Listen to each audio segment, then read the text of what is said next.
believe it or not, now we're looking at the 2014 user interface. This is what happens when you first load it up, is you get these 1-minute startup movies. And if you closed and say, oh man, I really want them open again, you can just go under help and there's these 1-minute startup movies. Alright, so you're thinking, that doesn't look like my background. My background has this dark transition back there. Well, you're correct. And if I hold down my Alt key, Lord knows what that is on a Mac, and then hit B for background, oh, there it is. I toggle through these variety of options. So some of them might be better for your eyes, for your tastes, and you can even go in and change the colors of everything. There's a way to have like every third line have a different color, every fourth line, or whatever. I mean, you can go and really customize the user interface. And once all that's done, where does it get stored? Well, it's in the preferences for your computer, and that'll vary depending on what type of computer you have. Actually, here, let me try this. I'm going to hit the Window E key, or bring up the Finder for Windows. And if you go to the documents of the default user, so whatever it is that I'm logged in as, and then there's a Maya folder here, created on Mac, whatever. And if you go into Maya, you'll see this scenario. So these are the preferences for version 1564. And let's see, if I go into projects, this is where the default project is. And under 14, and you notice I just loaded this stuff. Okay, here's the presets. Oh, excuse me. Here's the prefs. So in here, these got created, and if I, updated, let's say I put new shelving material, new shelves up, whatever.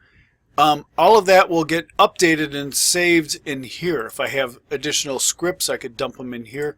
So if I just delete this entire folder, or in my case, what I'd want to do is copy this probably to my Dropbox folder, so that I could then just drag my prefs into the same location on a Mac or a PC or Linux, doesn't matter. But I could then have the same colors, backgrounds, hotkeys, and basically everything that you see in here, all the modifications and special things that you might do, all get stored inside of here. So that's on my computer, and it'll be similar on the Mac, but I'll go over that in class, so you can ask about that. Excuse me. So yeah, that was Alt B, and this is the background that I like the best. This one here. Okay. The next thing I'm going to do is I changed some things. I changed the background, and that was the hotkey for the background. And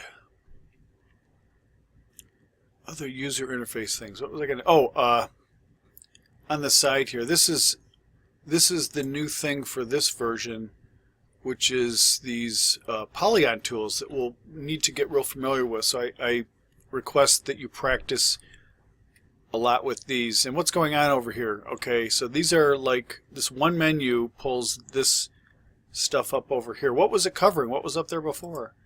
So if I click on this here with nothing added here, I don't have anything out here, but these are the attributes for whatever I have out here. So I'm going to create something for out here, and I want to show you, you want to be mindful of what exactly it is I'm doing when I click on create. And I'm going to create a primitive polygon, but what I want to do is to turn off this interactive creation. By doing this, when I go back in and actually then create something like a cube, it'll just make it default size in the center. And then you'll see over here these are tabs for each of the types of things that we can see the attributes for. For example, Lambert would be the shade. So if I shade this with the 5 key, okay, shading is turned on here. Press 4 to go to a wireframe. 5, okay, back and forth. Handy. Okay, so that's Lambert, and it's gray. So lighter and darker, and that can change the color. But I'm not going to get into that right now. These are shader groups, characteristics of shading, the polycube.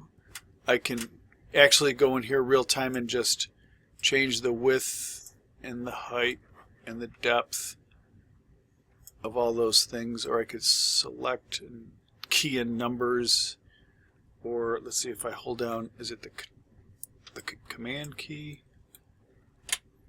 One of the keys actually allows you to change the values. Is it with middle click? Anyways, this here certainly works. Could be the yeah. And then subdivisions of how many parts are in this cube. Depending on what you're going to build, you want to how many windows in the house, whatever. And then under the cube shape, there's all these things that we're going to learn more and more about as we go through. The more time you spend in here, the more you'll learn. Anyways, that was this this tab here, and this one are for the tools. Okay, so this is the attributes for whatever tool we have selected. You know, so what tool are we working with over here? The pointer, the rotate. You know, so these are things to change whatever tool we might be using. So that's what popped up over here, and I can close this and then go to, okay, so that was that tab. Let's go, and this is associated with it as well. All the way on the right, we now have 2 tabs here. This is 1 tab, 2 tab. I guess it was on and I turned it off, so now there's 3 tabs here. Okay, so this is the channels box. So channels, this is the channel for translation, transformation channels, rotation channels, scale channels, visibility. By changing these numbers here, or you can see the value modified by, I'm interacting on screen by left clicking and dragging here. You do that with any of these, you'll see the values change. So that's the rotate. The R is for scale, so we could scale all, you'll see the values change. And so that's different than, you know, the thing that we use to create the primitive and tell it how many sides. These are, after you've got any object selected, you can then come to this attribute editor and make modifications. So if all this was zeros, it would be the shape that we created, the shape of the original primitive. It could have been a sphere, any one of the primitive shapes. But if I start adding or taking away or changing this, I can't go back and start modifying the number of lines on here. I can't function. It doesn't function any longer. It's like the tool's there to make like how many and how large and what angle, but it's sort of like that's just, it's the baby. Now it goes out into the world, and whatever happens to it does, and you can't change its birth, its origin, or its the parameters there. If you do, try it out. You'll see what happens. It just gets crazy. So here's those parameters. Again, I could change these here, or I could select and zero these out. So I got nothing. So I'm going to make them all 1. 1. Okay, so there's my... Okay, so you get this, right? Those different things there.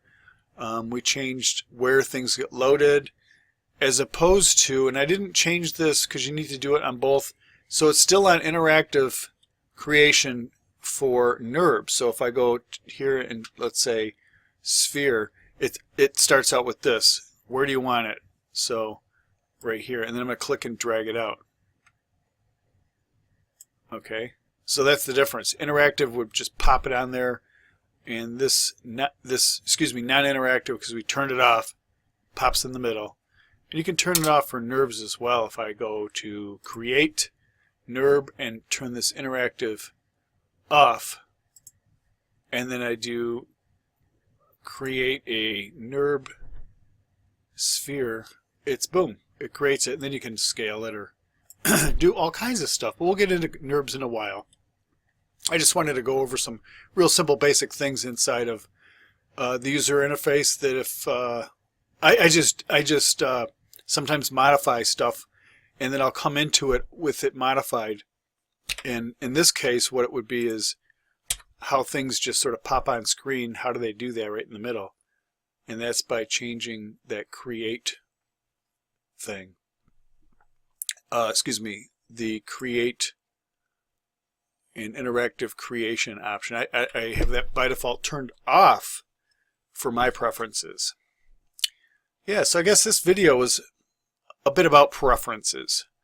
And what we did was we saw where they belong and where they live and breathe. No, where they live, and that you can delete them and get a sort of refresh what your startup looks like, and how to modify things that go in there.